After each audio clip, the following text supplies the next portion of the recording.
Today's message comes from Genesis, the 37th chapter, verses 5 through 9, and it will conclude with Genesis, the 41st chapter, verses 37 through 42. And it reads as such. Now Joseph had a dream, and he told it to his brothers, and they hated him even more. So he said to them, "Please hear this dream which I have dreamed. There we were binding sheaves in the field. Then behold, my sheaf arose and also stood upright. And indeed your sheaves stood all around and bowed down to my sheaf."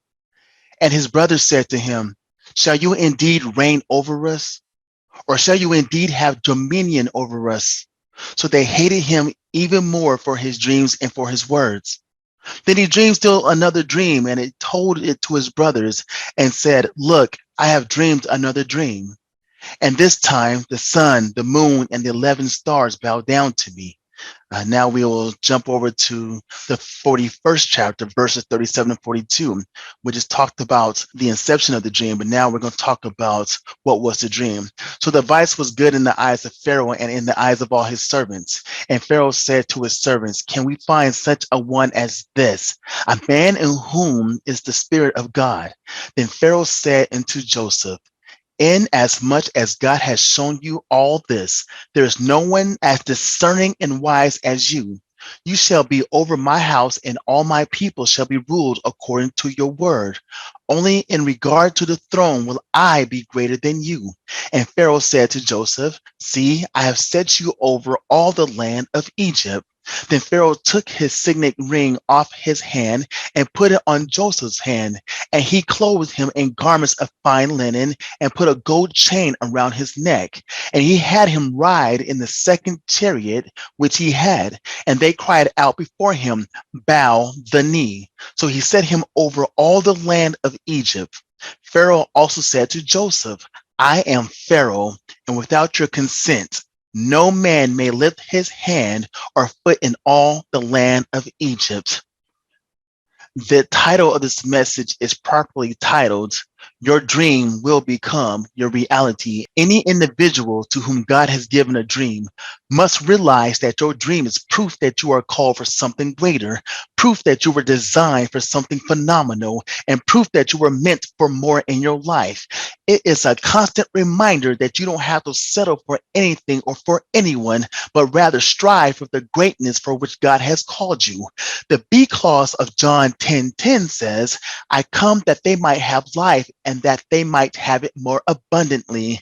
The word abundantly, pronounced perissos in Greek, means over and above, as well as superior and extraordinary. If God has given you a dream, that means he wants you to live over and above the life you've been living. He wants you to do something far superior and more extraordinary than anything else you could possibly imagine. This means you don't have to remain at that job you detest or hate.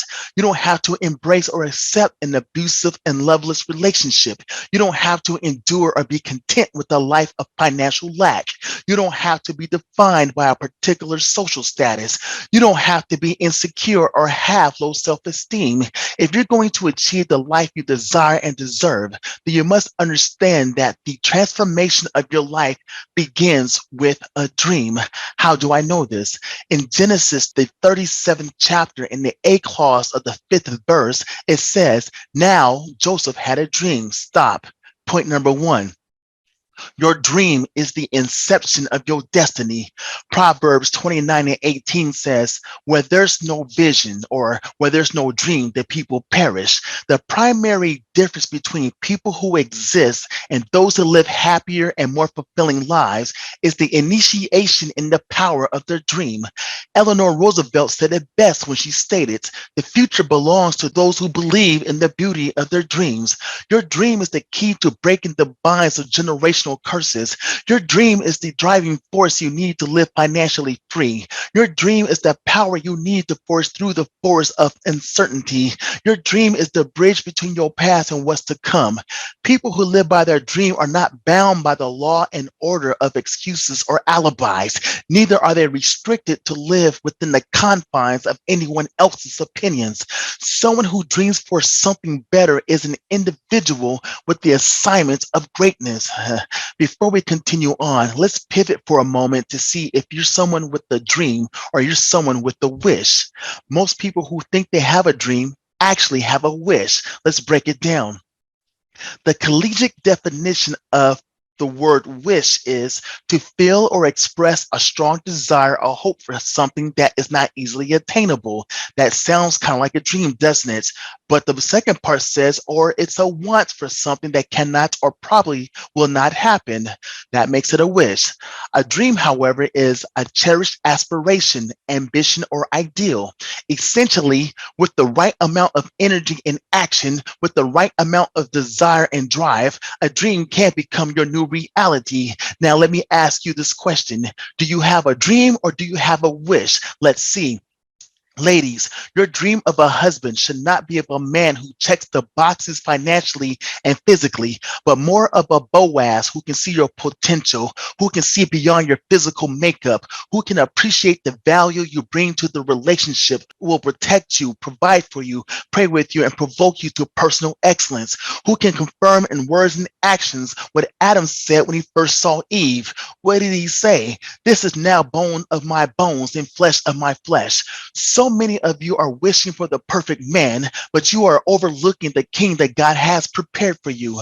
Men, your dream for a wife should not be for a woman who is subservient or who only meets the physical traits that drives your attraction, but rather an Esther who can help expand your kingdom, who can help you overcome personal and professional challenges, who can help you identify the emotional and financial leeches in your life, who will stand behind you, walk next to you, and provide guidance in areas where you're the most vulnerable, inexperienced, or weakest. So many men are wishing for the perfect woman, but are overlooking the queen that God has sent them. Let's continue. Your dream for a better life should not be that of just a lavish lifestyle, but to break the generational curses that have defeated your family, to use your gift to change social stigmas, to help bridge the financial gap between those who have and those who have not, to help turn those who rent homes into those who own homes, to help build enterprises where individuals can earn and learn to invest, to build entrepreneurial and educational institutions that help underserved people with achieving their own dream. So many of you are wishing to hit the lottery, but you are overlooking the life-changing and financial potential of your dream. It's a dream and not a wish that improves the quality of your life. It's a dream and not a wish that turns your pain into power. It's a dream and not a wish that will get you to your next level. It's a dream and not a wish that will get you through your broken heart. Now that you understand what a dream is and what a dream is not, it's time to review the next step in turning your dream into its tangible form. Let's continue reading Genesis, the 37th chapter, verses 5 through 8, which says, now Joseph had a dream, which we've already established, and he told it to his brothers, and they hated him even more. So he said to them, please hear this dream which I have dreamed. There we were, binding sheaves in the field. Then behold, my sheaf arose and also stood upright. And indeed, your sheaf stood all around and bowed down to my sheaf. And his brothers said to him, shall you indeed reign over us, or shall you indeed have dominion over us? So they hated him even more for his dreams and for his words. Wait a minute. So they hated him even more for his dreams and for his words. It's interesting how people do not want to see you promoted or hear about you being successful. Let's be real. People who are satisfied with mediocrity and average don't want to hear about how successful you're going to be, how you're going to achieve what they could not in their own lives, how you will be the person who will turn impossible into the words, I'm possible. This brings me to point number 2. Relinquish the need to share your dream with non-dreamers. Proverbs 17 and 28 says, even a fool, when he holds his peace, is counted wise, and he that shuts his lips is esteemed a man of understanding. One of the biggest mistakes we make when we misunderstand the power of our dreams is to share it with people who don't have a dream of their own. By doing so, we run the risk of breeding our greatest enemies to our advancement. This is something I know all too well. Can I share a quick story with you. I once shared my dream of becoming a writer with someone I thought would support me, someone I thought would help motivate me. Instead, this person gave me all the reasons why I shouldn't become a writer, how it would be too hard for me to achieve this dream, how I didn't have what it took. His doubt in my ability nearly caused me to give in to the temptation of quitting. If you have ever told your dream to non-dreaming family, to non-dreaming friends, to non-dreaming constituents, or to non-dreaming associates, then you know the repercussions and the blowback that can occur. Family might have turned their backs on you. Friends might have started talking against you. Constituents might have severed their connection with you. Associates might have dropped all dealings with you. When people fail to support you, believe in you, or even hate you, these are signs that you should hold on tighter to your dream rather than give up on it. Hold on to your dream of being a public speaker. Hold on to your dream of being a college graduate. Hold on to your dream of running your own business. Hold on to your dream of owning your own home. Hold on to your dream of becoming a best-selling author. Hold on to your dream of that person that God has for you. Too many people give up on what God has planted in their mind, in their heart, and in their spirit because they don't have the support they thought they would have. They don't have the love they thought they would have. They don't have the relationship they thought they would have. But in Philippians 4:19, Apostle Paul reminds us of something when we are feeling abandoned and unsupported. He says, "But my God shall supply all your need according to his riches in glory by Christ Jesus." When you need support, God got you. When you need motivation, God got you. When you need encouragement, God got you. Let the haters hate, because God is planning your great escape from discontentment to abundance, and your dream is your blueprint. When the time comes, God will place the right people in your life.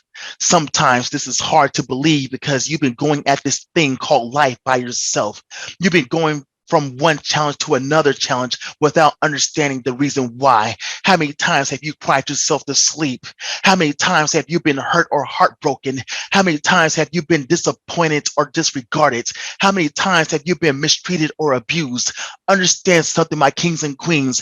Adverse circumstances are part of God's design for your destiny. When you're going through the challenges of life, remember Isaiah 41:10, which says, "Fear not, for I am with you. Be not dismayed, for I am your God. I will strengthen you. I will help you. I will uphold you with my righteous hand." When Joseph told his brothers about his dream, this set in motion a series of challenges that he would have to endure and overcome. Let's look at it. Due to their hate for him, Joseph's brothers throw him into a pit. After a stint in the pit, he's then sold into slavery. After a stint in slavery, he eventually is chosen to run Potiphar's home. If you don't know who Potiphar is, he was an officer of Pharaoh and the captain of Pharaoh's guard. You will understand why this is important very soon. During his time in Potiphar's home, it will look like things are getting better for the young Joseph, but he encounters another disappointment. Accused and lied on by Potiphar's wife, Joseph is then sent to prison. This is where the story gets interesting. While Joseph is in prison, he begins to exercise his gift of interpreting dreams for fellow prisoners. During this time, Pharaoh also has a dream and becomes frustrated because he does not know what his dream means. For those who like to know where this is coming from, check Genesis, the 41st chapter. Dogmatic about having his dream interpreted, Pharaoh calls on the service of magicians and wise men. None of them can help him. Witnessing his heightened level of frustration, a previously imprisoned butler tells Pharaoh about Joseph and his gift of interpreting dreams. Listen to what happens. Genesis 41:7 says, "Then Pharaoh sent and called Joseph, and they brought him hastily out of the dungeon." Notice something about the scripture. Pharaoh's palace and the prison had to have been within close proximity of each other or within the same vicinity. How else would the guards have gotten Joseph so quickly? This brings me to point number 3. Your hell is your help. Let me repeat that. Your hell is your help. 1 Peter 12:13 says, "Beloved, think it not strange the fiery trial which is to try you, as though some strange thing has happened unto you. But rejoice, inasmuch as you are partakers of Christ's sufferings, that when his glory shall be revealed, you may be glad also with exceeding joy."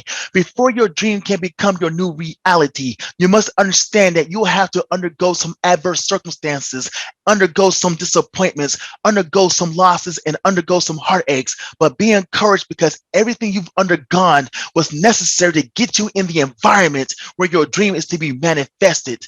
The hate from your family was necessary. The pit called abandonment was necessary. The captivity of being in that dead end relationship was necessary. The lies people told on you was necessary. Let's be honest for a moment. No one wants to go through hell, but understand something, king and queens. Your hell is your help. What the enemy meant for your evil, God meant for your good. God meant for your dream. God meant for your success.